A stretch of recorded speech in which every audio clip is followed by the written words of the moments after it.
how fun Ivan Reck at the same time showing the pretty woods. Okay.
Just in time for our country's big celebration, the Kids Guide to America's 250th birthday is here, and it's free. Give your kids this epic story of freedom, heroes, and fireworks. Get it at freeusaguide.com. That's freeusaguide.com.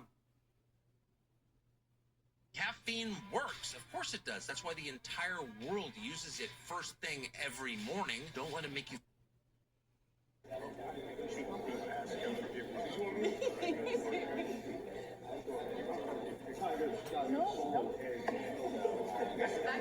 Hey, Michael. Hey, what's up, buddy? Ivan Reitman. Why do you have to swear at me? What's that? Why do you have to swear at me? Oh, dude, don't pretend like we're not mortal enemies. Yourself. Well, why do you have to lose your cool like that? I'm not I've losing been my cool. always professional with you. I'm not losing my cool. Every single time I communicate with you, Yourself. You're a I traitor am to this always country. with you. Well, I'm and not. it other people to contain your Tourette's syndrome. Okay? I'm not going to get from that.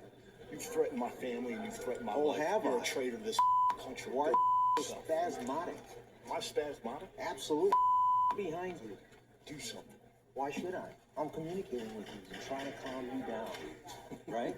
Look at your face. You can't even control yourself. You can't even be a man. Trust me, I'm using a lot You see how of many right now. people are constraining you? Come get me. Look at me. Total control over my mind and body. Total control over my mind and body, and I'm totally dominating you right now. Sir, Totally dominating you. sir, let's step aside. I'm not. This guy has I'm just threatened standing my family, threatened my just children, standing here. threatened to rape my children. Oh, Rape really my now? children, you sick. Rape my children. More people need to contain him because I'm completely calm, sir. Always calm. Listen. Listen. Yeah, but where's the thing where he's... Did we play the thing where he coughs in his hands? At first? Yeah, can we call for that right now? That's very important. I want to see that. Let's get this up right away. This happened, I think, earlier, and these should have been removed and not allowed back in. Can we go ahead and play it? Okay. Or that is proof beyond a reasonable doubt that the crap you were shoveling did not pass the smell test with the American people.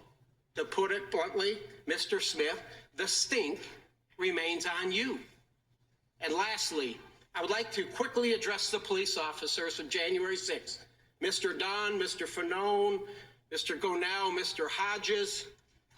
I'm a member of the new select committee to actually examine what happened that day. And I can tell you, gentlemen, that the fault does not lie with Donald Trump. It lies with Yogananda Pittman and the U.S. Capitol leadership team. We know they had the intelligence, and there was going to be a high propensity for violence that day. Claim my time, yeah. You will be in order. The time belongs to the gentleman from Texas. We've had some disruptions already. We don't need that. Let the gentleman may continue. Fanone just told a congressman to F off. He should have been removed right then and not allowed back in. This is a dangerous psycho. Everything that comes out of his mouth is a lie, and MSNBC puts him up all the time. I noticed he wasn't on this afternoon. Colonel Reichland, talk to us about this confrontation. What happened? I was just there attending to basically analyze what Jack Smith was going to do and speak about and see how the Republicans were going to treat him as a witness. And then I saw immediately that the four key witnesses on what I call the January 6th Fedsurrection cover-up committee that Pelosi utilized, Fanone, Dunn, as referenced by Troy Nels, were sitting present. So during the break, I ended up sitting in the middle where I normally sit, right behind the witness, in order to gain more attention on the actual hearing. Because most people don't have the stamina, wherewithal to watch a hearing, but sometimes when I'm there, it increases viewership, hopefully. And I saw Mr. Fanone, and I put my hand out. You saw the entire exchange. I put my hand out and it said, Michael, Ivan Raikland. And he immediately went into meltdown mode. I don't know, maybe there needs to be a new verb known as Fanoning out, because he clearly has no dominion over his emotional state. He's a danger to society. He was a danger on January 6th. Imagine this, if he acts in this manner in a professional hearing in the halls of Congress with total disregard, not only of the hearing, but he also effectively assaulted the female U.S. Capitol Police officer that was trying to restrain him, along with his three colleagues, if you will, or cohorts in the Fedsurrection. I agree with Julie Kelly, and I think, thank you for posting this, Julie. I know we've had our differences, but my goal is to get to the truth and expose it. And I may do it in a manner that most people are not comfortable with, but it's to move the Overton window. And when I'm in person, I'm always going to maintain my calm, cool, and professional demeanor. And I'm happy that I had the opportunity to juxtapose the way I comported myself with a completely unhinged animal, if you will, that was a Metropolitan Police Department officer that has a history of committing violence. So hang on. So Colonel, explain to me, just get the timeline. When Nels has done a deep dive investigation of this. And Nels, I think, is like a former sheriff or police officer. He's a very serious guy. I think he's not going to run this time. His twin brother, I think, is going to run for his seat. But he's a very serious guy, particularly on police activity. And he's done a deep investigation of this. When he specifically called him out and said, hey, it's the Capitol Hill Police got a lot to answer for here. And Fanone basically said F off and didn't hide it that much. Why was Fanone not removed? Why was he not removed immediately from the room? You can't do that in a congressional hearing. I've never seen that happen before. I expected for him to be removed and not to return after he had that interaction with myself, because it took many to restrain him. U.S. Capitol Police officers came up to me and said, hey, sir. I said, I'm fine. I'm just standing here. I tried to be professional with him, and then I sat down. And he continued to escalate. And then when he went after and disrupt, and that's a clear disruption. Had I done that, that would have been an instant removal of me out of the room and an immediate arrest. And then he starts laying down this defamation, claiming that I went after him and his children. I've never threatened a single person. I shine light and I expose people, but that's not illegal. That's just me exercising my First Amendment to the maximum. One thing about Troy Nels I want to mention here is that I like calling balls and strikes. I get it. Troy Nels, over the years, I've been talking to him, and we've been trying to expose the U.S. Capitol Police's role in the Fedsurrection, which more and more people are starting to see how that's played out. But what he did at the last hearing, the first January 6th Select Subcommittee, when he essentially said that the Oath Keepers and Proud Boys were the ones that caused what happened on January 6th, he may not know that the Oath Keepers and Proud Boys are co-defendants in 2 civil lawsuits against the President of the United States, Donald Trump. So when Troy Nels says that the Oath Keepers and Proud Boys are doing that and are essentially guilty, he's doing 90% of the Liz Cheney talking points along with Jamie Raskin and Mr. Moskowitz. So I think he needs to correct himself and immediately recant that, because that is going to be used if the Democrats take over in November. In the next Congress, they're going to use the commuted Oath Keepers and Proud Boys to get Donald Trump for insurrection. Right now, they're in pause mode. I think the cleanest way for President Trump to make that move would be to pardon both the Oath Keepers and Proud Boys. Mind you, none of them were violent or accused of violence that day, except for maybe one Proud Boy, which actually committed and was charged with less violent than the 200 plus that were pardoned for alleged violence. Colonel, hang on for a second. I want to make sure we get up here in the testimony. Correct me if I'm wrong, but your point about them taking over in November and we get back into the cycle is not just Ivan, trying to get traction or trying to get traffic or viewers. The Democrats teed it up today, and Jack Smith said, "Hey, yeah, this thing is not over yet." I mean, they fully intend. Obviously, they fully intend to come after President Trump if they take the House of Representatives in November. Is there any doubt in your mind about that? I think it already started on Saturday in Virginia. The lawfare that Jack Smith, I think Jack Smith's testimony here fuels the Abby Spanberger, the John Brennan lackey Abby Spanberger, and her violent rhetorical Attorney General Jay Jones to go ahead and conduct lawfare against this administration that lives or works in Virginia in order to protect John Brennan. I think they may also have had probably a role in the removal of Lindsey Halligan. All of You want this Trump Gold bundle delivered straight to your door for free? If you said or nodded yes, then keep watching. Right now, for Trump supporters, we are giving away the Trump Gold bundle for completely free. No hidden charges or recurring fees. None of that BS. Inside this bundle are 4 premium collectibles designed to be displayed and kept as part of a serious collection. You'll receive the Trump $1,000 bill, the Trump second term coin, the Trump 2024 gold bar, and the Trump assassination square coin, all included in one complete set. Just cover shipping. The full bundle normally retails for well over $150, which is why this giveaway is getting so much attention. If you respect Donald Trump, then grab your free Trump Gold bundle today for free. If you want one, this is the moment to act. Click the button below now and lock in your free Trump Gold bundle while it's still available.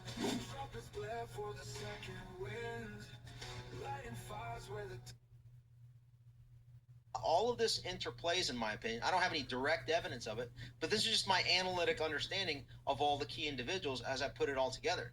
I think that lawfare escalates now in Virginia and then further continues beyond all measure if the Democrats win in the House specifically come November. And they've already done several assassination attempts. I don't expect them to go less than what they've done before. They've only shown a propensity over the last 11, 12 years to escalate into further political violence.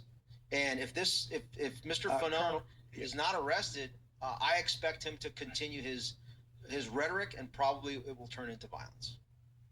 No, his behavior today was totally and completely unacceptable. He should have been removed, and I agree, arrested right away.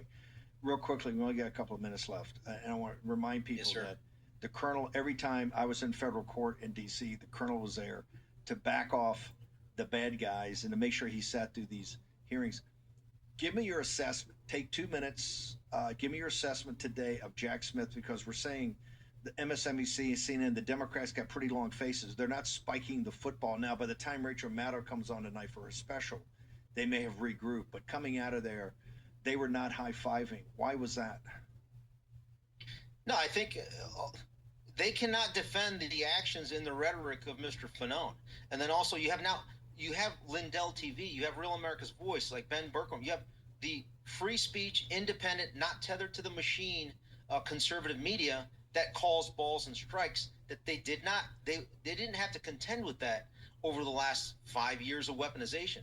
We're now dominating, like I said to Mr. Fanon, in the information narrative, and so they don't know what to do, and so they're squirming because there's more of us that are exposing them one by one by one. Ivan, give your what are your crosstabs? Where do people go to pick up you on social media? Because you're putting stuff out on this all the time, and quite frankly, you've been brilliant about connecting what's happening in Virginia. Remember, Spanberger wants to be Newsom's vice president. That's why she's dropping the hammer day one. She is a radical. She's going 10-1 on this House situation in Virginia, and that will almost ensure President Trump's impeachment. That's why it's so dangerous. You're connecting the dots there, particularly this radical they've got as Attorney General, going to start coming after people in the Commonwealth of Virginia, folks that live there. Where do people go on your social media to keep track of all your investigative reports? Yeah, absolutely. Thanks, Steve. It's Ivan Raiklin on X. I'm also on Getter, Ivan Raiklin, Substack, Rumble. One last point on Virginia is that if they move to redistrict and flip 3 House seats, we're at a tie in the House. So I don't know how that's going to look. You might see impeachments well before the November election if other states follow suit that are Democrat controlled, because the Republicans are going to continue to be cowards and allow that to happen. So the War Room Posse has to make sure we push back and not allow that to happen. Thank you, sir. Appreciate you. Yes, sir.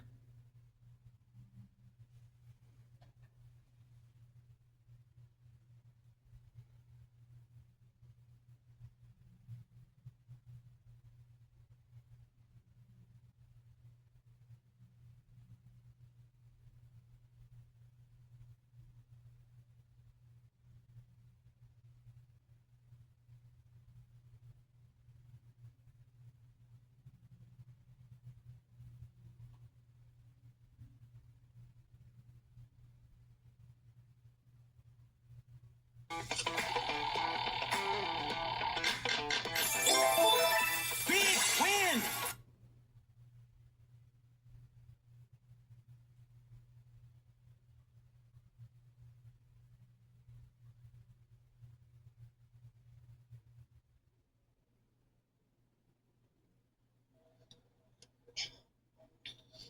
Okay. Let's see if we can I think you get gotta read the whole audio thing. working. We're educating the American people, right? Yeah. So you can read part of it, then Yeah. you get tired of reading it, I'll finish the rest. Okay, let me see here. Audio. Test.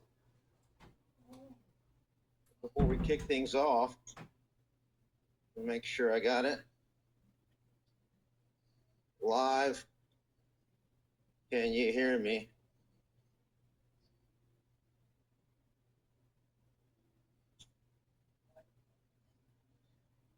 All right, we're just getting the audio set up, folks. Want to make sure we got. Okay.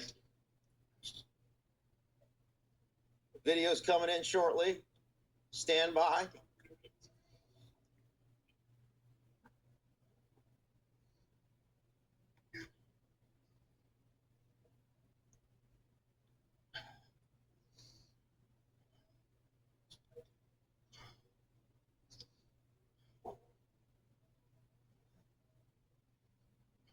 Hey, Stuart, say a few words.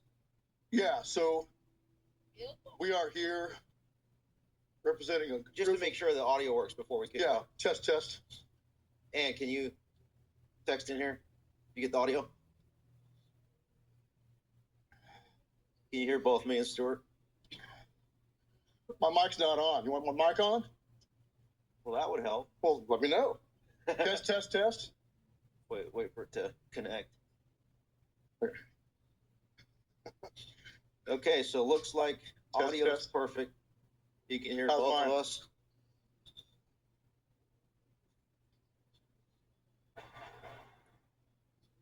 Oh, yeah.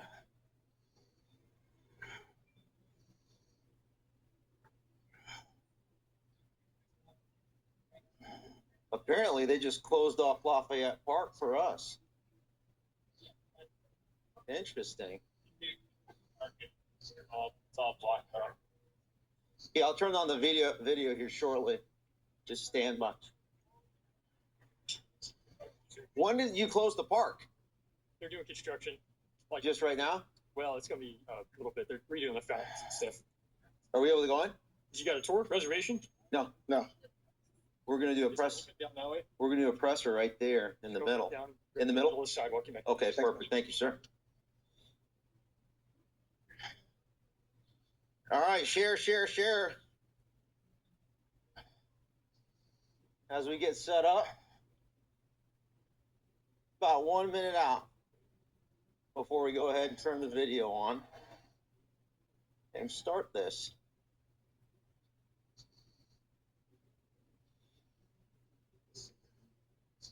Okay. So they're doing a little bit of a construction here at Lafayette Park, just north of the White House. And for those just coming in right now, before we turn on the video,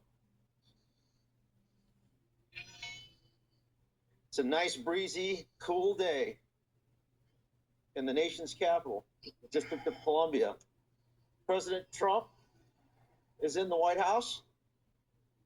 Apparently he has, at 1 o'clock, after this, you're going to see Carolyn Leavitt speaking. with providing information to the press corps at 3 p.m. At 3 p.m., you're going to, apparently I'm hearing that the president is doing some sort of a signing this afternoon, and immediately after that, he's departing for Davos, Switzerland, to speak at the World Economic Forum. But before all that happens, we want to make the case to President Trump. Hey, Ivan. Here. Take your hot chocolate back. So stand by My hands are as freezing. we get set up.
Okay. We're at the White House. Test, test. And make sure we have audio, video. And we got audio. Test 1, 2, 3. Okay. Let's go ahead and get that going. All right. You click the what video? I have it on 4K. Okay. Here we go. All right, let's do it.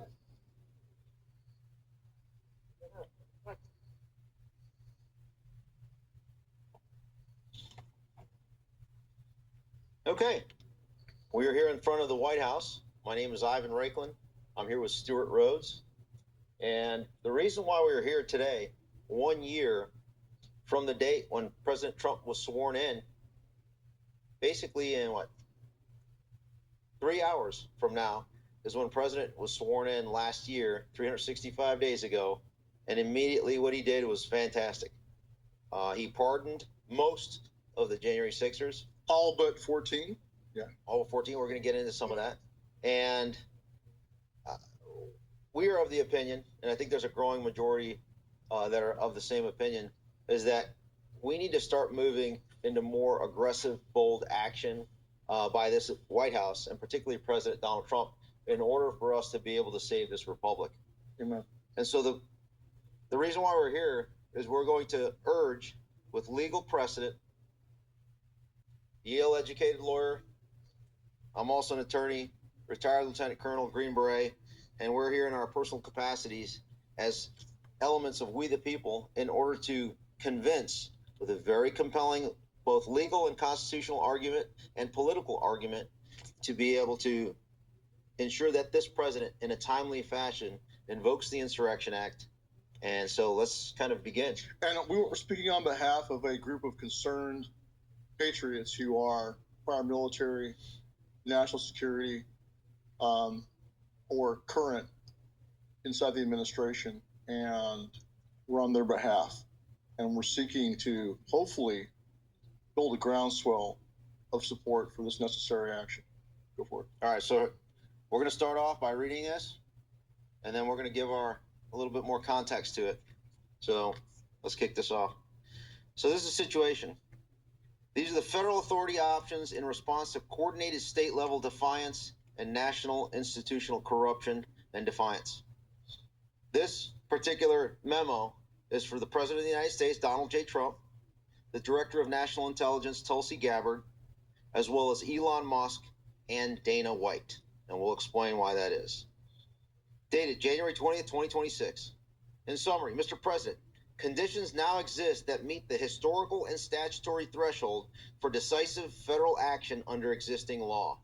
In multiple states, not only Minnesota, senior officials are signaling open resistance to federal enforcement, asserting control over National Guard units as part of their defiance, encouraging obstruction of federal officers, and creating conditions in which federal law cannot be executed through ordinary judicial means. This pattern is escalating, not resolving, and delay materially increases institutional risk.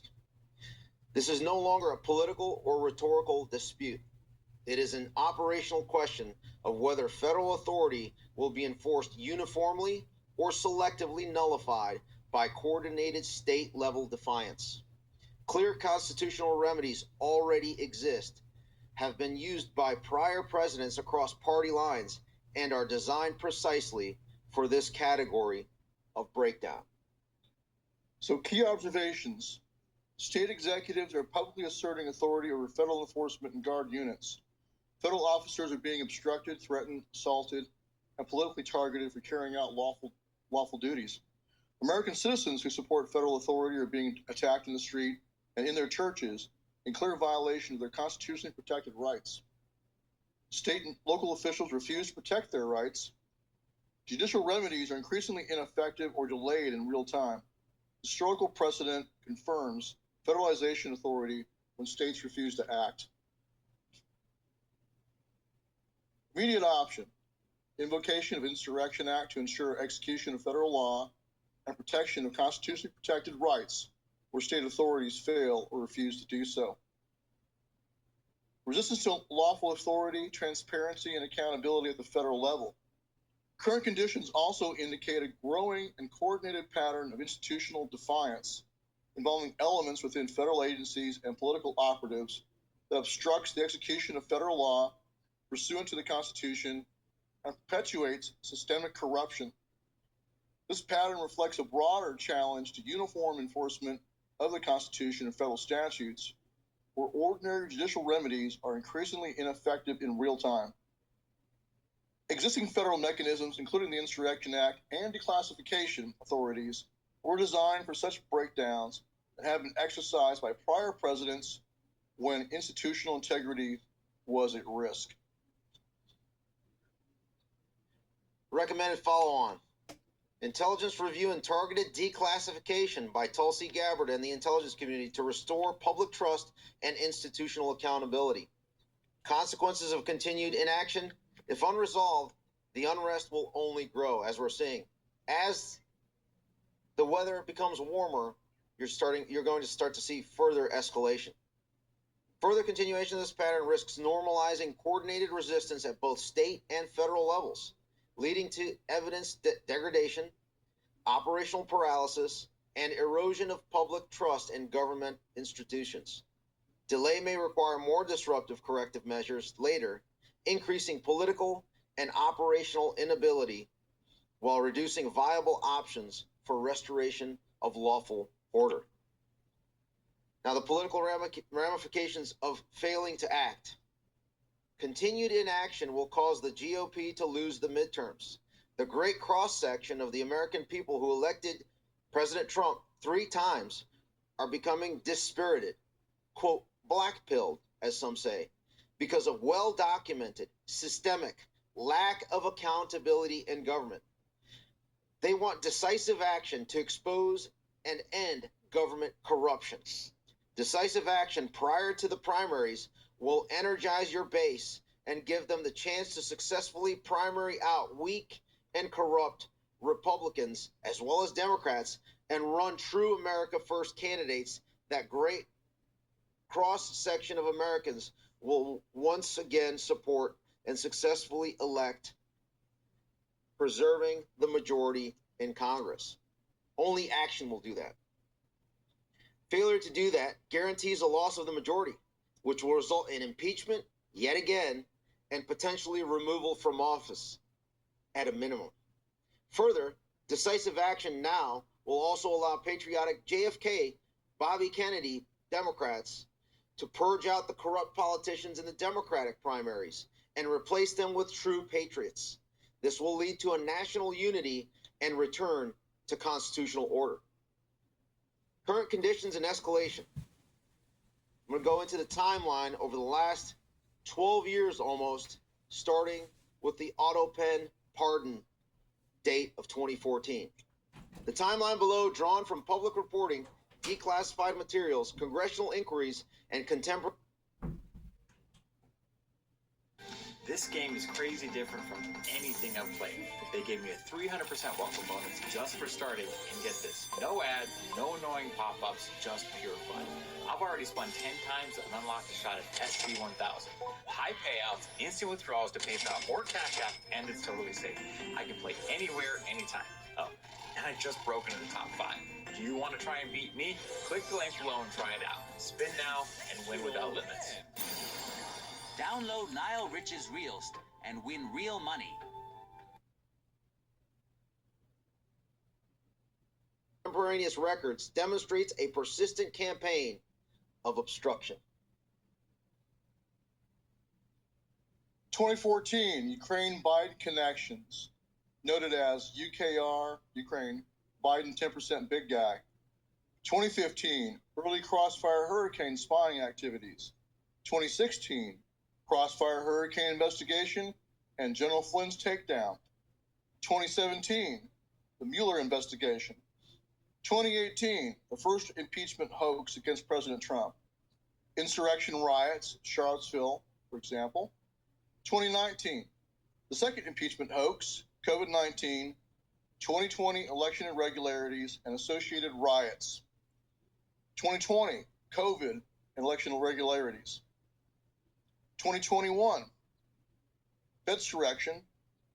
second impeachment hoax, and the January 6th committee.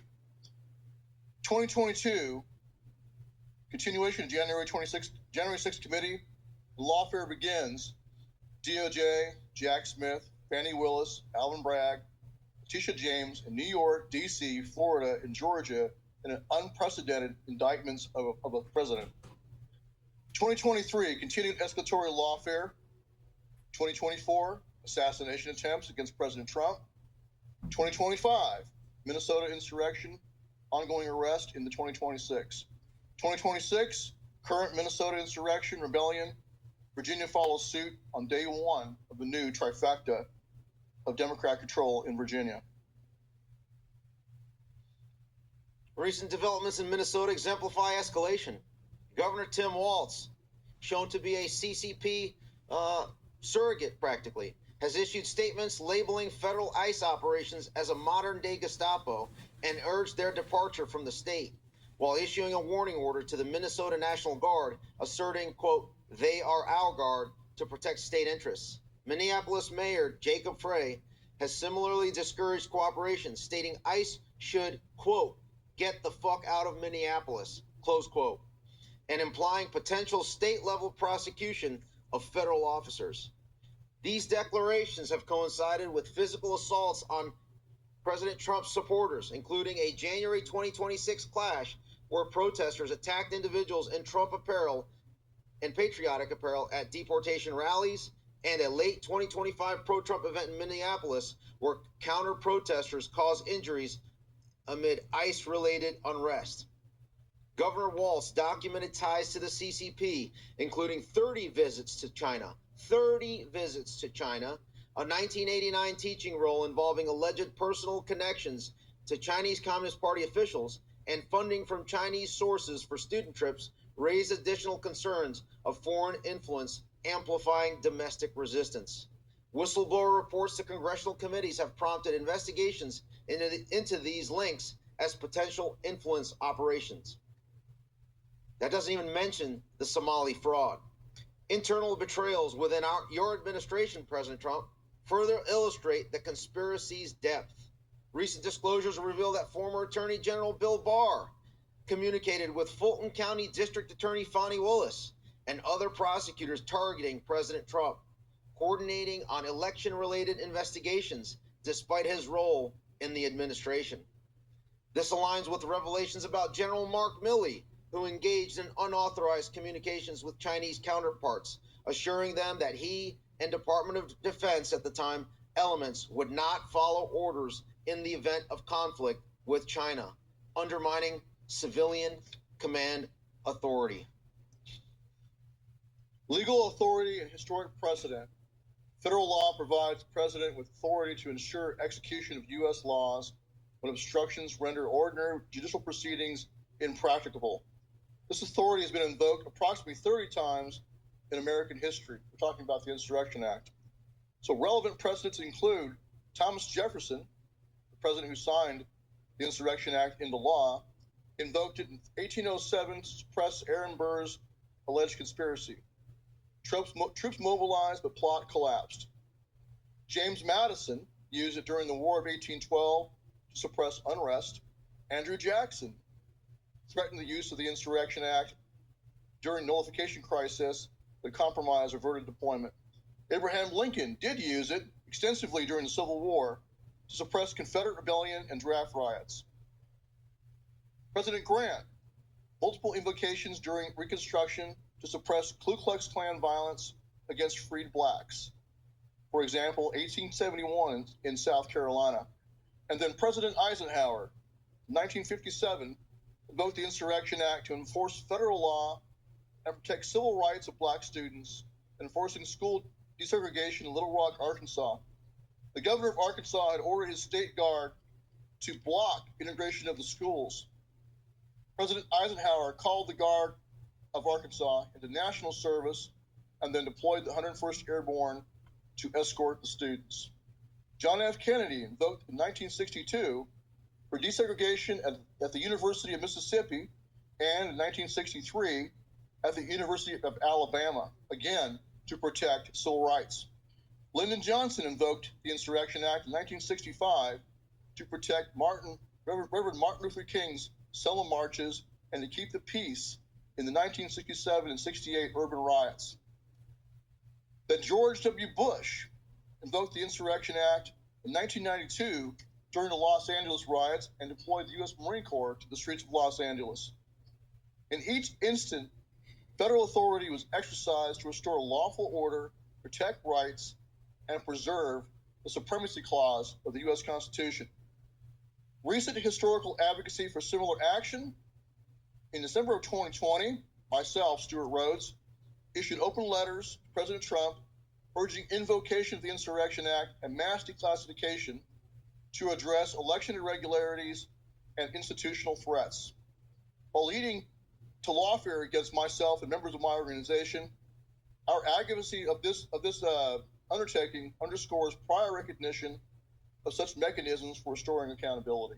It's the obvious answer. Ongoing lawfare targeting you, Mr. President, loyal supporters as well.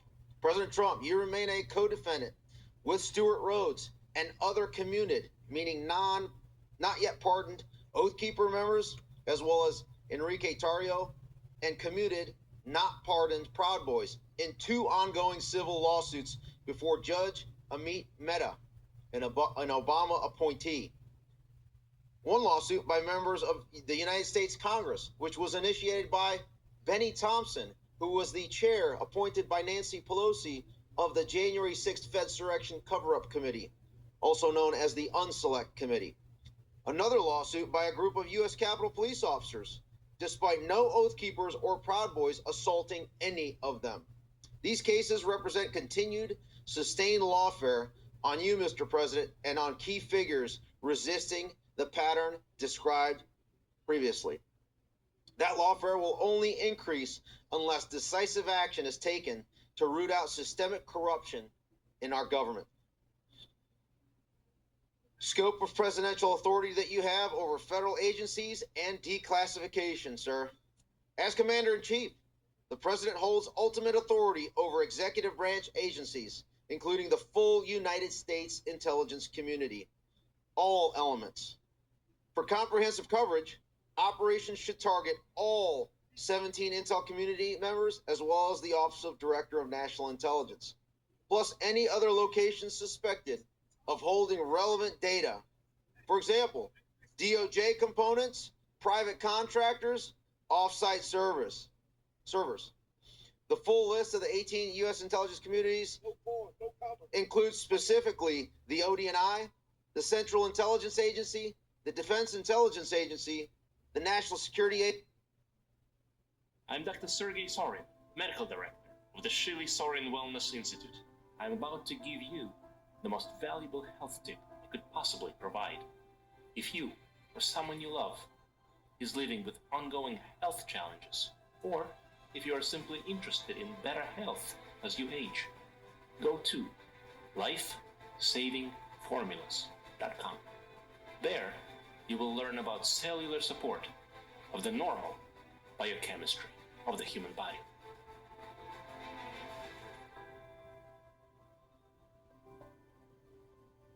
Copy it down. That's lifesavingformulas.com.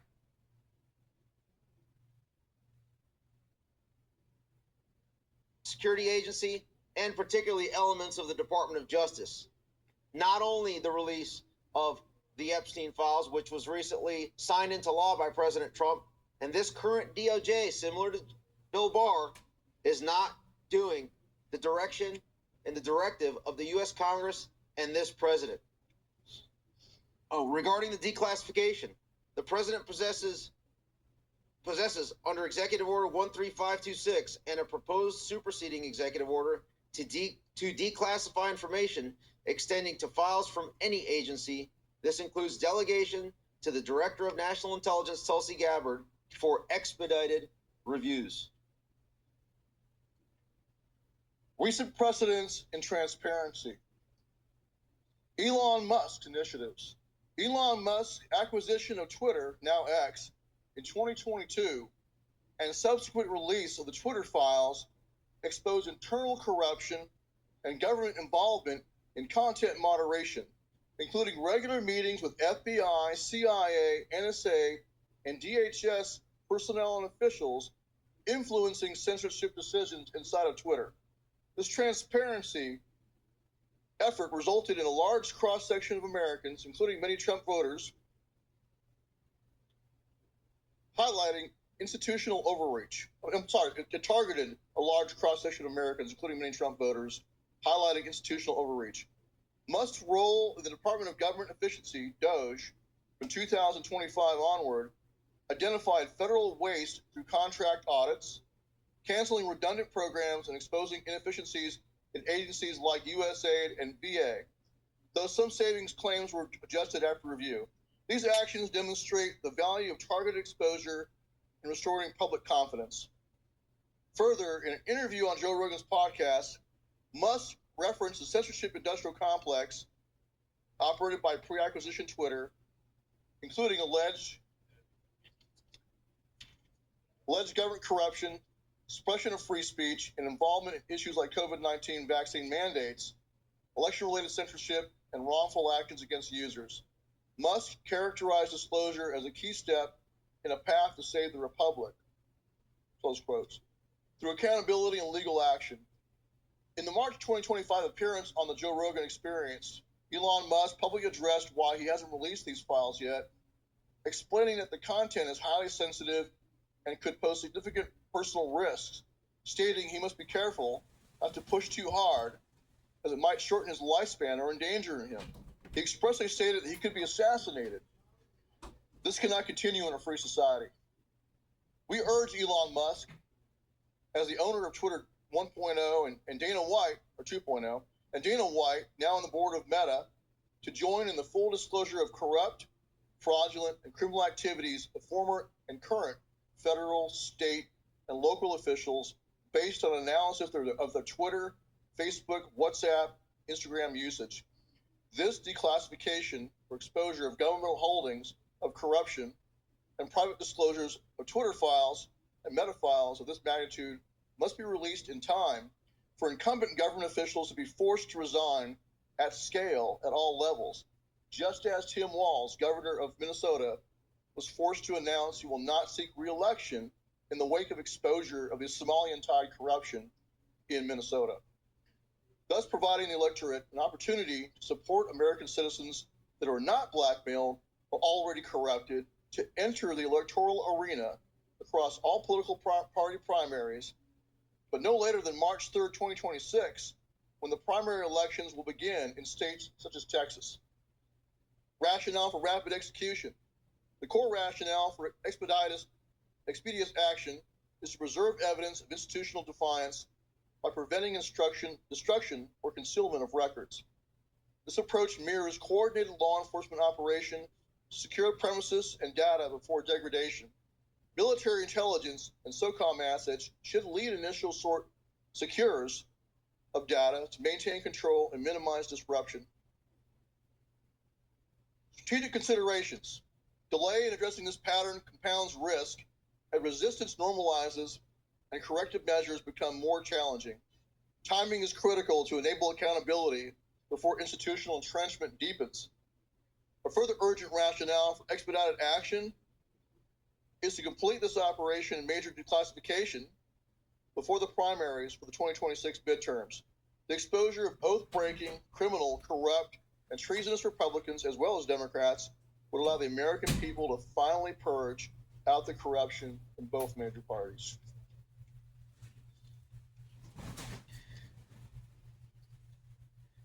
The Make America Great Again base would be able to primary out the corrupt incumbents and replace them in the primaries with true America First patriots. This is the only realistic chance for the GOP to retain and potentially, likely, I would say, expand control of Congress in the midterms, while simultaneously exposing corrupt Democrats and building momentum for a genuine America First agenda in the next Congress. Potential follow-on actions, if considered. Review of executive authority to ensure uniform execution of federal law throughout the Republic. Preservation of records for institutional accountability. Intelligence assessments and scope transparency to restore confidence. proportionate steps to reestablish federal supremacy and protect constitutional order. Limits and challenges. While the Insurrection Act grants significant discretion, courts have also historically deferred to presidential determinations of necessity. Certain categories, example, restricted data under the Atomic Energy Act, remain protected. Declassification does not override the Espionage Act or Presidential Records Act. This hypothetical aligns with the urgent need for transparency and accountability. Further analysis can be provided upon request. This memorandum to the President is signed by Stuart Rhodes, founder Oath Keepers, Army Airborne veteran, Yale Law grad from 2004. You can find him on @RealOathKeepers on X. And myself, Ivan Rakelin, retired Lieutenant Colonel, Special Forces, also an attorney.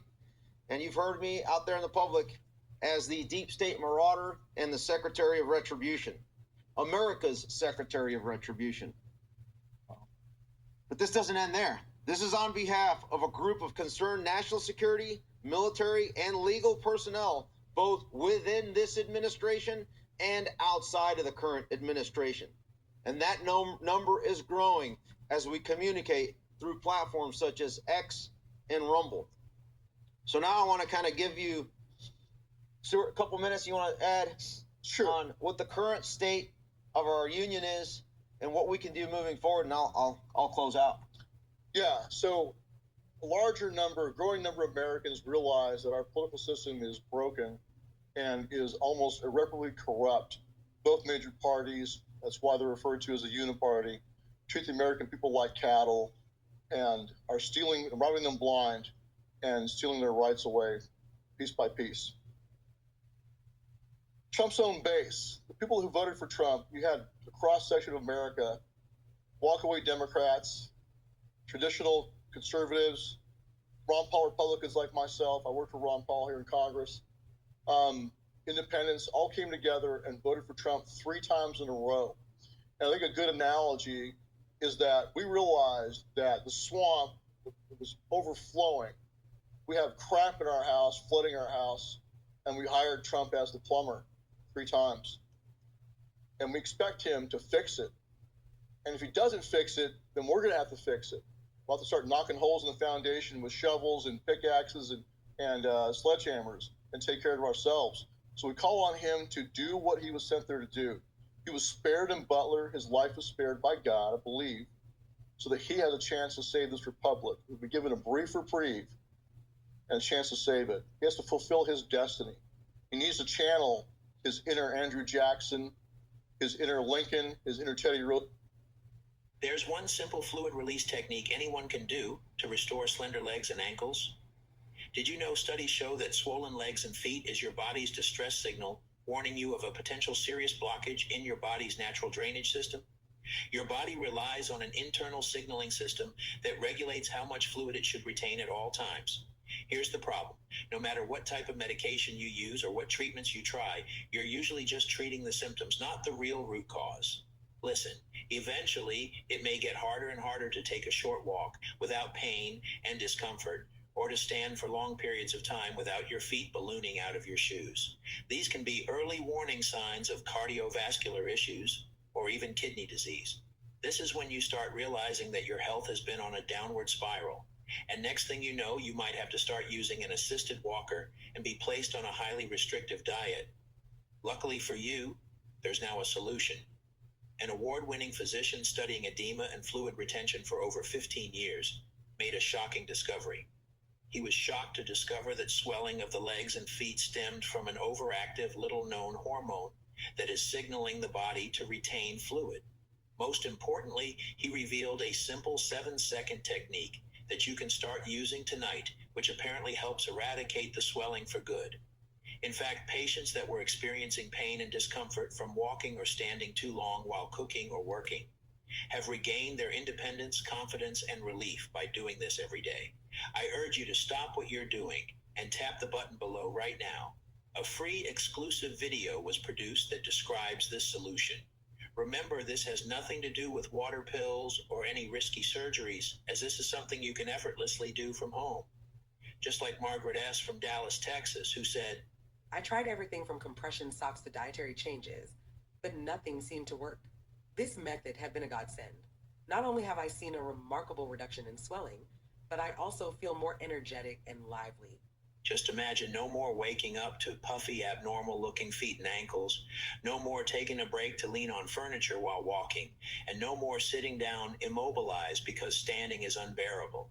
Best of all, you'll finally be able to fit into your favorite shoes again without excruciating pain and discomfort. Tap the blue Watch Now button below before it's too late.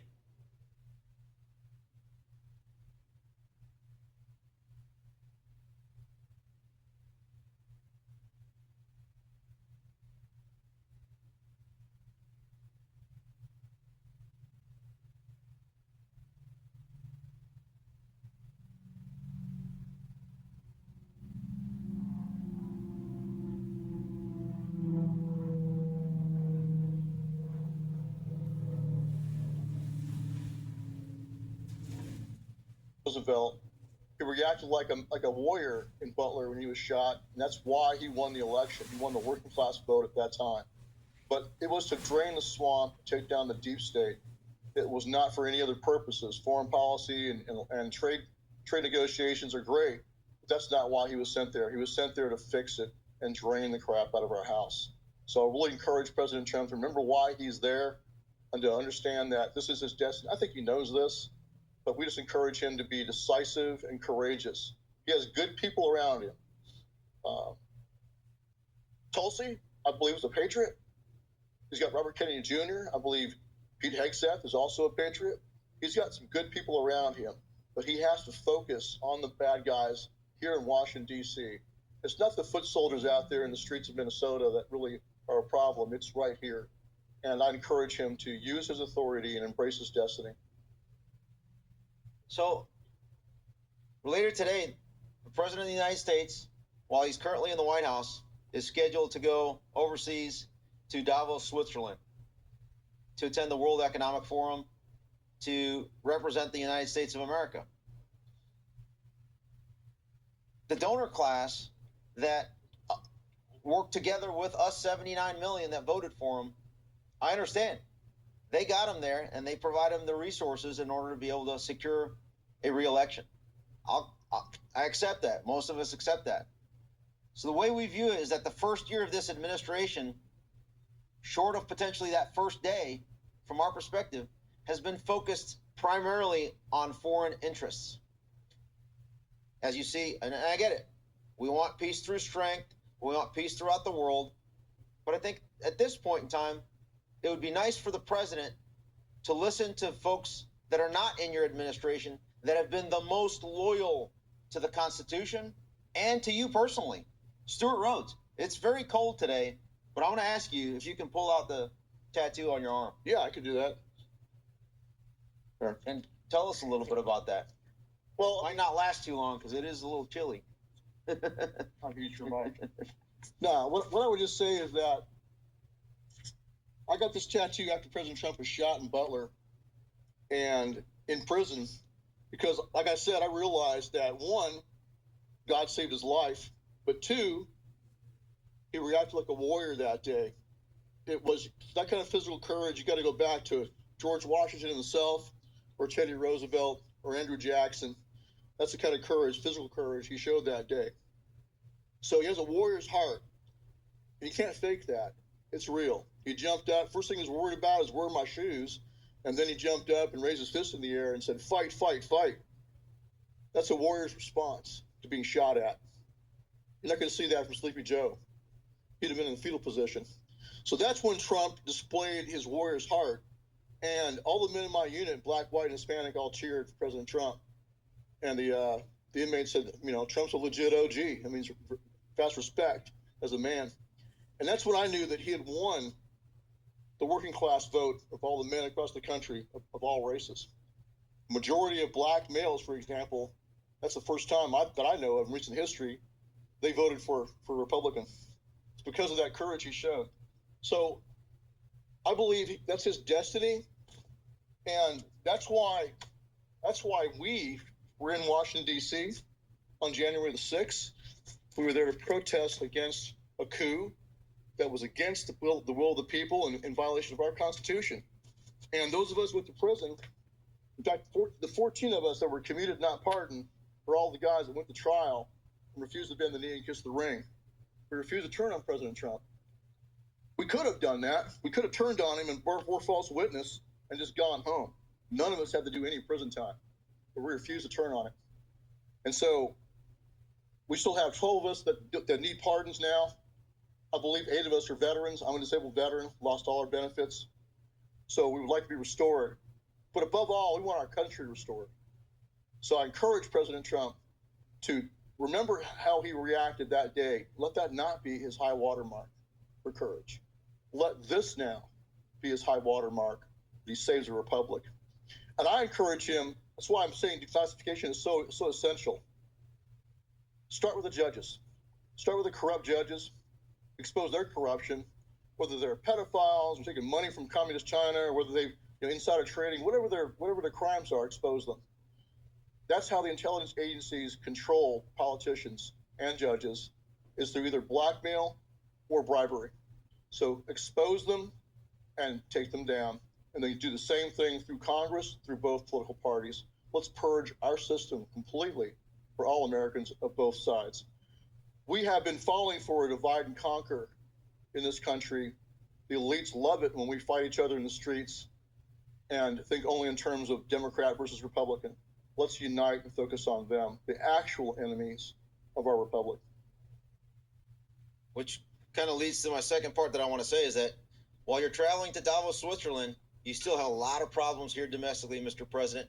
And if you can focus the next few weeks, couple months, moving forward, going to March 3rd of 2026, when the primaries begin, the primary season in 26 begins, 46 state legislatures, state house, state senate, you're going to see primaries beginning. And then across 435 members of Congress are up for re-election, as well as 34 U.S. Senate seats. So with that, I think the president needs to refocus, think about what the maximum authority you have at your disposal in order to stop the escalation, because this is what's going to happen. You've been forecasting it for 6 years. I've been forecasting it for a few years as well. Look at what just happened in Virginia.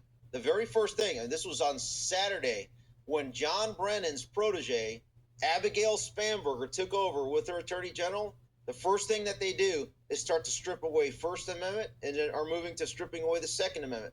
This is an open insurrection through legislative means, even though it violates the federal Constitution and our individual rights. The only way to stop this, it's not through half measures, it's through full measures. And those full measures are the maximum legal authority that have been invoked approximately 30 times in the past through an Insurrection Act, not just to stop the open insurrection in Minneapolis for the fraud, the daycare fraud, or in Ohio with the elderly care fraud. It's also in Virginia. And I'd like to remind you that you have now 3 trifectas in D.C., in the local government, in Maryland, and now in Virginia. And the reason why Virginia is so important is because the classified material that we're discussing that needs to be released, much of it is held within authorities of the Director of National Intelligence, which is housed in Virginia. Much of the intelligence community is part of the Department of War. The Department of War headquarters, the Pentagon, is also in Virginia. So what we expect to see if the Insurrection Act is not invoked and not address this lawlessness, you're going to start to see the manifestation of James Comey's seashells 8647. And it's not just going to end with 8647. They're going to continue to escalate it to the family of this White House, of this president, and wipe out the entire legacy. But more importantly, for the rest of the country, every single person, all 79 million of us, because it's all out there. You can find all this stuff out. Who voted for whom, the social media platform profiles of everybody. They're going to go after everyone one by one. And the first thing that they're going to do, just like in New York they started, and in Virginia I'm hearing that they're trying to pass a law to frame January 6th has to be taught in public schools moving forward as the insurrection, as opposed to the Nancy Pelosi facilitated, incited, instigated entrapment known as the Fedsurrection that ensnared 1,575 thus far And that number is going to grow if they come back into power. The only way to stop the lawlessness is through massive, bold, decisive action. And it's not novel. It's known as the Insurrection Act. And the details of exactly how that's going to look is we're going to. This is a story about the one. The one who looks to Granger to make sparks fly. Getting it done right is a craft. It takes experience, the right material, and the right partner like Granger, with a wide range of professional-grade products. For the one, working hard means others can play even harder. Call, click Granger.com, or stop by. Granger, for the ones who get it done. We're going to discuss this moving forward on our channels on X as long as Elon allows us to talk. Let me just add something, though. One last thing I want to say is, in the next coming days, I'm going to actually I'm going to address this to Elon Musk and Dana White, because this applies to you along with President Trump and Tulsi Gabbard. The American people voted and demanded for transparency. Elon Musk has already provided that in the form of his Twitter files. That was phase one. He's still sitting on the Fauci files, and he's still sitting on any and all criminal evidence based on his own tweets of that he's sitting on a crime scene. There needs to be literally a press conference out here at the White House with President Trump, Tulsi Gabbard, Elon Musk, and one of the board members of Meta, Dana White, who so happens to be a close friend of President Trump. All four of you, I recommend, should be standing side by side as you announce phase one of invoking the Insurrection Act, which is the exposure at scale. You might even throw in Chris Pavlovsky, who has stood up for the First Amendment, who's the CEO of Rumble, in that crew, to expose to the American public, both Democrat, Republican, independents, nonpartisan, those that care less about politics, expose all of the corruption from government classified holdings, and then private holdings of Facebook, Meta, Instagram, WhatsApp, Twitter, and show all the criminality of all previous and current government officials. And that doesn't even include the Epstein stuff. Yeah, and so I'm Minnesota. I'll just say this, that half measures don't work. In fact, I would say that half measures led to the tragic shooting of Miss Good, because you have people who are enraged by propaganda against ICE, who are set loose on ICE, who don't understand the use of force policy inside of law enforcement. You know, a angry Karen, TDS suffering Karen, is not aware of the fact that a vehicle could be considered lethal force. So you should not have ICE agents on foot having to deal with people in vehicles who don't understand what they're doing and just raging around because they've been brainwashed to believe that ICE are Nazis, when they're actually going after child sex traffickers and people that are killing our country, our young people with fentanyl. Point is, though, is that those half measures don't work. That officer had been drugged prior to that by another crazed leftist in a vehicle. So to prevent that, you'll have more safety and less chance of death like that by employing enough troops to cordon the area off. And so the analogy is what Eisenhower did in 1957 when the schools were being desegregated after Brown versus Board of Education. The Arkansas National Guard was called up by their governor to block the schools, and immediately Eisenhower nationalized, invoked the Insurrection Act, and nationalized the Arkansas National Guard, bring them under his command. And then he had this 101st Airborne go in there to escort the kids. So you might think, well, that could lead to violence, but it did not.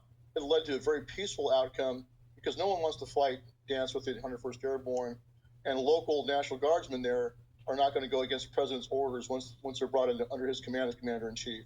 So I believe that's safer for Americans in Minnesota to have the National Guard deployed, and I would also recommend airborne troops as well. Follow that model. So we saw just the other day when Jake Lang, another J6er, had a protest, or tried to do a protest in Minnesota, in Minneapolis. Him and his followers were brutally attacked. Frankly, it was attempted murder. I believe he was attempt to stab him. But you should not have a situation where Americans can't exercise the right to free speech. Whether you agree with their opinion or not, every American has a right to free speech and to peaceably assemble. And to have a situation where they're terrorized and then driven away by force in violation of their free speech highlights the necessity of stepping in. Local law enforcement stood down in violation of their oaths. We saw this. This is why I wanted Enrique Tarrio to be here today. Fortunately, could not make it. But both Oath Keepers and Proud Boys all across the country, all through the Trump administration, in hundreds of examples, protected Trump supporters from violent Antifa and other leftists in the streets who use violence to suppress the free speech and assembly of fellow Americans. So we saw that repeated pattern where law enforcement were sadly and dishonorably following unconstitutional orders to stand down and not protect the rights of the American people. Whenever they were in a Democratic-dominated area, they would follow these orders. The same pattern was done here in Washington, D.C. We saw it in Berkeley, California, or Portland, Oregon, Atlanta, Georgia, Minneapolis itself. We were there in Minneapolis one time, too, for a Trump rally. Point being that pattern is still being carried forward right now. We believe it will be even worse this coming summer. It's cold out right now, but we think that the summer of 2026 will be, if this is not stopped now, nipped in the bud, the violence will be worse than it was in 2020. And give us an opportunity to resolve this through political means. That's through massive disclosures, allowing us to infuse the electoral system with clean Democrats and Republicans, forcing the mass, as we mentioned, the at-scale resignations when all of this criminal evidence is exposed of not only members of Congress, governors, state legislatures, and their staff. Yes, because the corruption is endemic across the country. I've traveled all over the country and spoke to people from both political parties all over the country, and it's right down to the town level. It's bad. So we have a very corrupt political system, a very corrupt legal system. And on that topic, I'll tell you, I was in prison with innocent men who were railroaded by prosecutors across the country who suborned perjury, coerced false confessions, and false testimony. A lot of guys were in there for called ghost guns and ghost drugs. No actual guns, or no physical evidence of an actual gun in possession of a felon or actual drugs, just somebody some other guy, some other poor sap who was coerced into a false confession and told, you're going to either, plead guilty and testify against this guy, or we'll give you 30 years in prison. So they go and they get on the stand and they lie. They're being coached by the prosecutors. So our political system and our legal system is broken. It's not just because of January 6th I say this. I saw it a long time ago as an attorney. So we need to fix this. We need to fix it for all Americans of both political parties, or all political parties. And last thing, can you highlight similar topic is that if this doesn't occur, the escalation of law force is going to continue against President Trump. Yeah. Because if this doesn't happen, guaranteed the Democrats win this election cycle. Yeah. And then number two, then the two lawsuits that you're co-defendants with President Trump on is going to really come back and bite them. Yeah, I'll say this as an old school Ron Paul Republican. Ron Paul's candidacy exploded. His movement, he got in the first walkaways, actually. You could go Ron Paulers. Democrats came across in droves. In fact, some of them became founding members of Oath Keepers to help me launch Oath Keepers. There were former Democrats who knew Hillary Clinton was a warmonger, also did not trust Barack Obama, but they trusted Ron Paul. They didn't like John McCain either, for all the same reasons. But they liked Ron Paul because he was actually sincere. They knew he was legit anti-war, legit anti-prison industrial complex, anti-military industrial complex, anti-corruption. That's why they put their faith in him. That same group of people put their faith in President Trump for much the same reason. They believed he was sincere, was an outsider who was going to shake things up. Michael Moore, the radical leftist filmmaker, described President Trump as a Molotov cocktail of the working class against the establishment. And that's the one time I would agree with Michael Moore. I think he was right about that. The working class in this country, all Americans, are sick and tired of corruption in Washington, D.C., on Wall Street, in our banks, all over our country. They want it fixed. So he was the Molotov cocktail of the working class against the establishment. He needs to be that again and take it down and save our country. I'm sure he's being told that you can't do these things. Vita Mahjong, designed for seniors, Large tiles, big font. Easy on the eyes. 87.5% of seniors play Vita Mahjong to prevent memory loss and get better sleep. Do these things like declassification, exposure of all the corruption, because it'll destroy faith in our institutions. Well, that's already happened.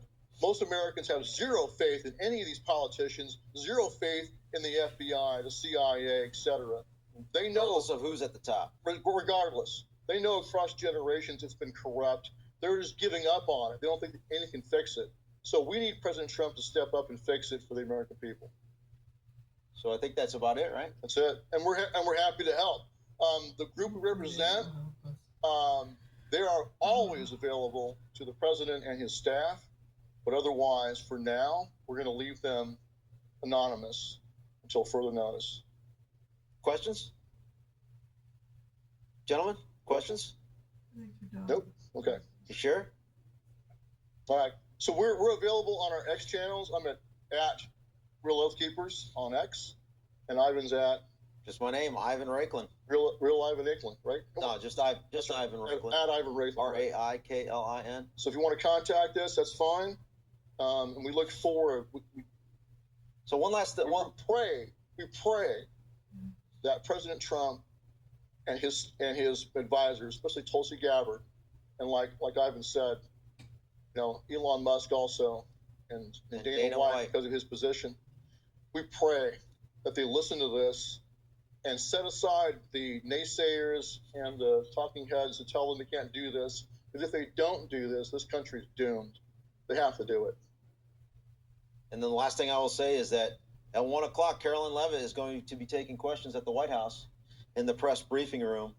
So any of the press that I know, that know me, I would urge you to continue to ask questions of this White House. When are they going to invoke the Insurrection Act, and explain why they have not done so yet? But not just about Minnesota, but also about the corruption here in Washington, D.C. All right. God bless America. God bless. Thank you. All right. You have questions? Yeah, but I'm radio, so I would need to be close to you. Yeah, sure. Okay, yeah, go ahead and ask the questions. We'll stay on. So I missed the start off. What are you doing here, and who are you? So I can give you a copy. So we're urging the President of the United States to invoke the Insurrection Act in order to finally stop the 12 years of mounting corruption and an open coup essentially taking place against our constitutional order. My name is Ivan Raiklin. I'm a retired Lieutenant Colonel Green Beret, also an attorney. And this is Stuart Rhodes, founder of Oath Keepers, who was commuted by President Trump 1 year ago today. And can I ask you what Also an your attorney. message is to President Trump? Yeah, the same thing he just talked about. I urged him to do this in 2020. An open letters to President Trump is to take down the deep state through mass declassification and also invocation of the Insurrection Act. So I think right now what we're seeing in Minnesota is just tip of the iceberg. The corruption in Minnesota was exposed by, what's the name of the journalist that exposed that? Matt Taibbi and Michael Schellenberger? No, the young man that's supposedly, I'm talking about Minnesota. Oh, Nick, what's his name? Nick Shirley. Nick Shirley. So Nick Shirley, young, 23-year-old, exposed the corruption. That should have been exposed by the FBI. So that's a major frustration for me is what is going on in the FBI, the DOJ. So how come it took a young man like that to go and expose for him on his own the corruption in Minnesota, and only after that do they jump in? It's very frustrating. But great, now they're doing it. Now you got Tim Walz going to step down. But the fraud in Minnesota by the Somalis and all that is nothing compared to what's going on in the capital. The fraud right here in Washington, D.C. You know, they come in here $174,000 a year salary, and they all walk out millionaires within a couple of years. Obviously, it's from insider trading and corruption. So we want that fixed. What do you think about Trump's presidency 1 year in? I think it started out great. I think Doge was fantastic. It was a great start. I mean, hey, one of the first things he did when he came into office was set me free from prison. I was one of the J6 political prisoners. So that was a wonderful day. And we're happy to see the beginning. The first 3 or 4 months were fantastic because Doge was on the right track. I want to see it all Doge, all exposed, all the doors thrown open and all the skeletons thrown in the streets of all the corruption and just drained of all the corruption in this town. But unfortunately, they got off track. Elon Musk, I think, was driven out by people that don't want that to happen. And I hope he comes back in. Let me address that just real quick in phases. So from January 20th until May 31st, when Elon Musk was a special government employee, you saw massive exposure, just like when he purchased Twitter. So that was in the works. But then when all those criminal referrals and all that evidence started to go over to the Department of Justice, it went into like a black hole abyss. Right. In addition to that, from June 1st until September 10th, this White House still had the ear of the base, even though Elon Musk was on the outs. But it was on September 10th when Charlie Kirk was murdered before the entire world to hear and see that you started to see a complete policy shift from September 10th until January 20th right now, where the foreign interests just took over. And it stems from the major donors that have donated to him during that campaign cycle. And he's ignored the base. Can I ask you, when were you pardoned? That inauguration night. But I was not pardoned, I was commuted. Mm-hmm. So they're fortunate of us that we're set free, but we're all either oath keeping convoys that we're still convicted felons, which is absurd. And since that, what kind of contact have you had with the president or the White House? None. I never had contact, which is ironic. We're accused of being co-conspirators. In fact, to this day, there's still two true civil cases against President Trump, Oath Keepers and Proud Boys, myself, Enrique Tardo, and our co-defendants all named, two lawsuits that are still active in Washington, D.C., alleging a conspiracy. Although we've never ever talked to the president, had zero communication. And what are your plans now? What is it now?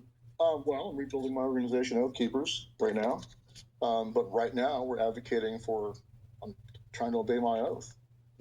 And what kind of relationship would you say that the Oath Keepers has to President Trump? Like I said, we have zero contact with them. So we were here in Washington, D.C. to do security on January the 6th, as we had done 9 prior times at rallies in Washington, D.C. and been hundreds of times across the country. That's why we were here. But yes, the election was stolen and illegal or unconstitutional. Violated Article 2 of the Constitution. I also got a trial. I looked the jury right in the eye and told them back. I looked the judge right in the eye in my sentencing. I refused to bend the knee. It was a stolen election and a coup. So I called it out. Anyway, the point is, though, is that we need to have our country fixed. That's why we've been talking about this. So we both over here. I'm Stuart Rhodes, the founder of Oath Keepers. I'm a veteran and also a Yale Law School graduate. This was live stream. Yeah, sure. Sure, yeah, go ahead. When I have it here, One second.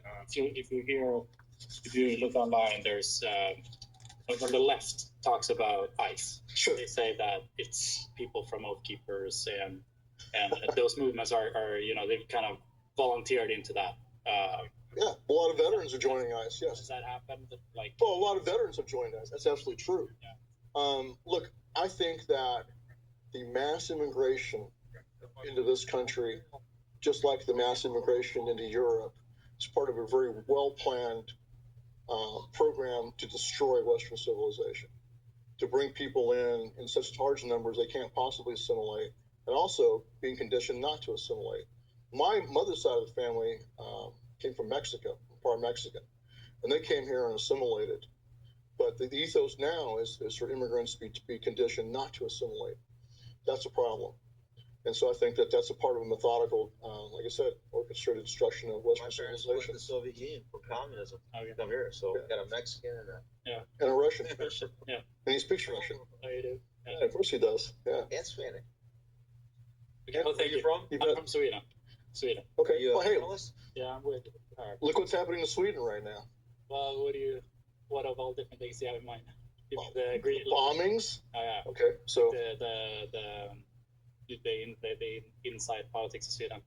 pardon? You mean the shootings and that kind Yeah. of thing? Yeah. Say this. The violence, right? The compliment to Sweden, you didn't have the draconian lockdowns and No, measures during we did. COVID. That's right. You guys did the right thing. Example. Yeah. The rest The U.S. screwed the pooch on that. You guys did a good job. Yeah, I've heard people say that. Yeah, it's true. Sweden. Yeah. Hey, Easier.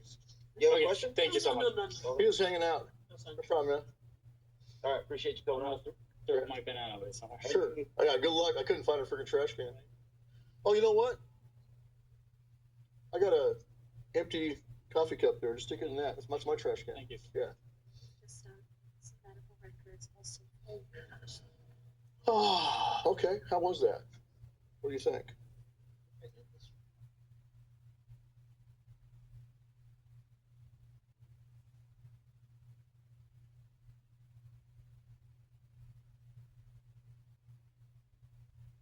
It's over.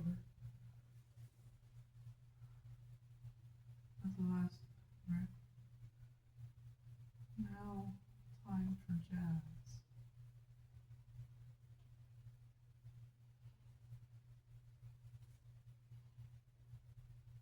Peace. Time.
What is it? What? Alright.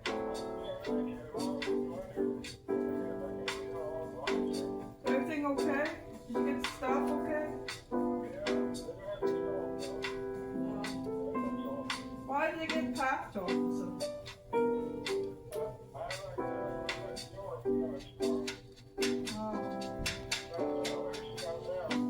Are you coming home right now? Unfamiliar number just left a message, so come quick if you can. Come home. Unfamiliar number left a message. I didn't know what it is. You have to play the message when you get home. You gonna check when you get home? Because I didn't know for sure if I should pick it up or not.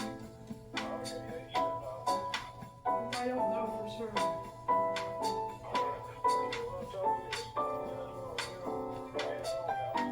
I'm listening to cafe in here for a while in the bed. I'm listening to cafe music in your bed for a while. Yeah, I'll listen to you in your bed.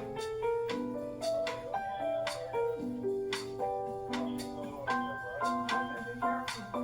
All of you.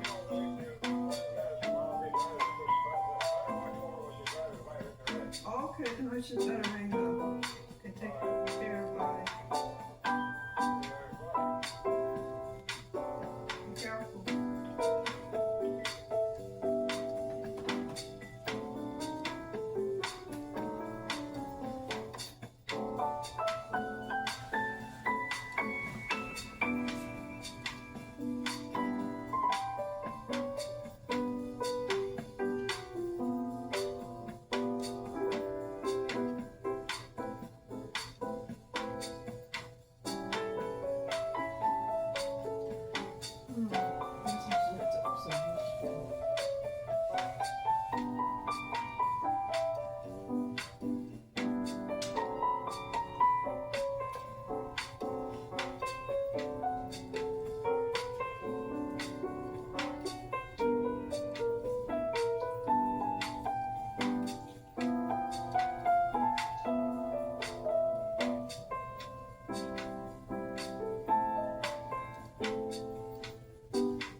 brighten up too.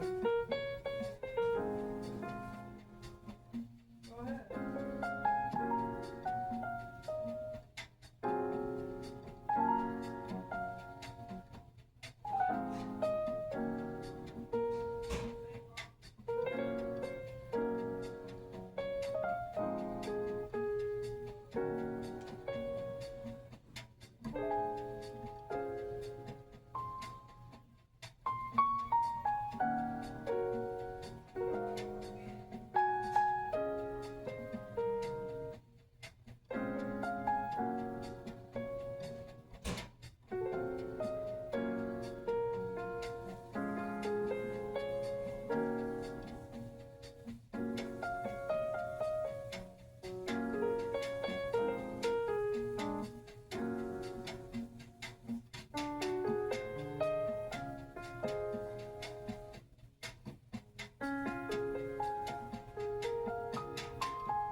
sister, you know, she don't understand me.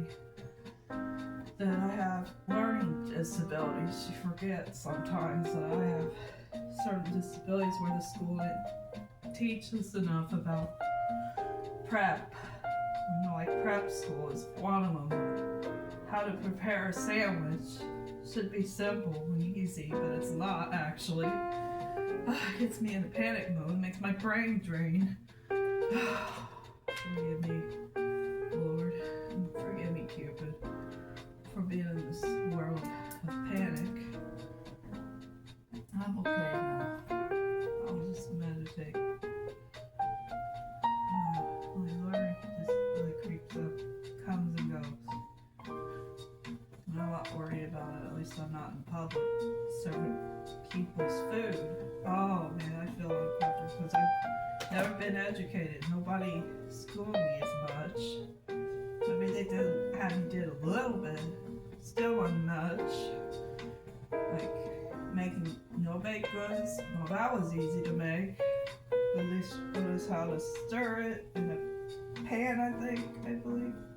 And maybe they showed us how to turn the dial thing. Sometimes it's hard to know on your own how to do things. Well, I'm blessed to have a mom to do it and a sister. Because I can't be able to do multitask like that. I don't go to regular school classes. I've been stuck in special eds class. That's my kind of struggle. Being in a small class. Nothing to do but go on outings. One of it's walking outings. But I'm okay with it. Just kind of like a community outing in the past. But I don't want to do those things anymore. Because it's nerve-wracking sometimes. Crowds look at you weird. Thinking you're not capable of doing anything. So I get socially awkward. That's what happens to my mindset. My mindset is different than my sister's. I always still love her as a sister, best friend. Mine is a little different than mine. You know.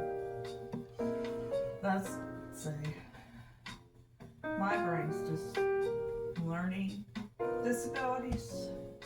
Hers is not. She's smart. She's smarter than me. That's okay. But I'm not jealous or anything. I'm happy for her, actually.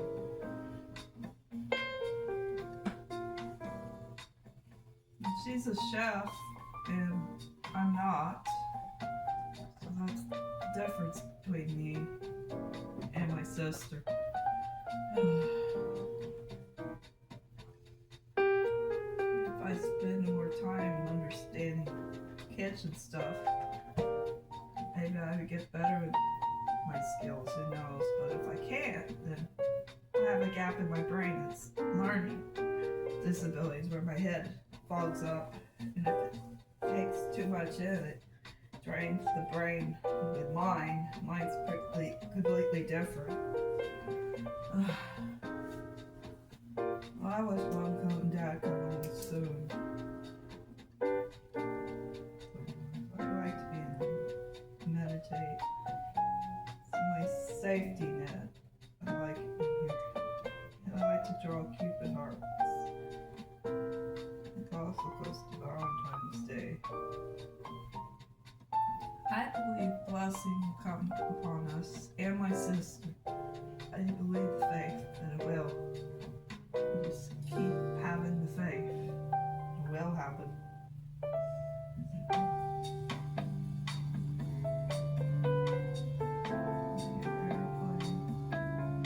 That's a shame for how the learning disability that's kind of where you can't read. I'm sort of that way a little bit, but I think I'm starting to improve. Maybe a little bit, I guess, you'd say.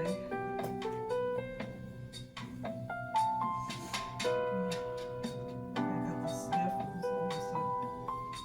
My coping skills, talking with myself, that's one of them.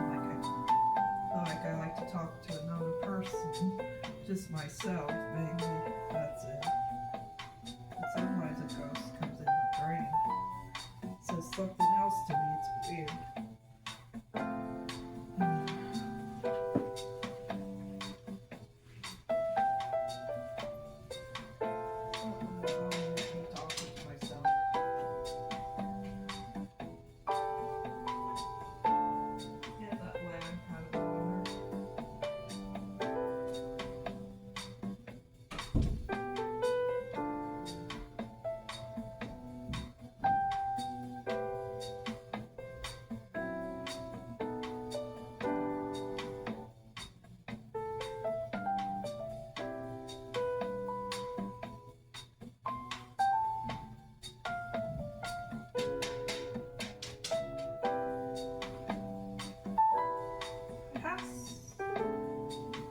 Support. Me and my sister have support, just my brains are different, and sometimes I feel like loner. That just happens. Life.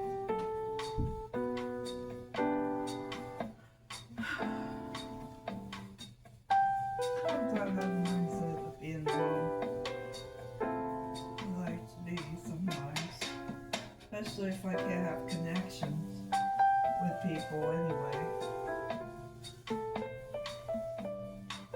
Sometimes when I do, I open up just when I feel like it.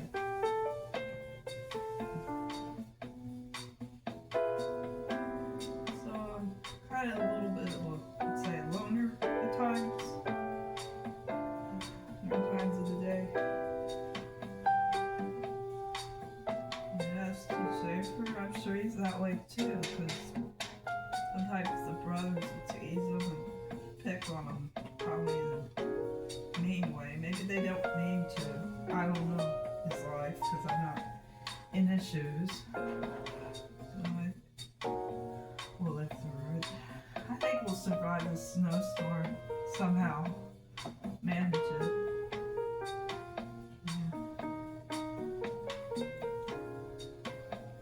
Maybe the brothers don't mean to make fun of him. They're just trying to get him to be smart, I guess. Because I have a dumb. I don't mean to call myself dumb, but that's the way it is with my brain. It's different than my sister's. What? I'm just talking to myself.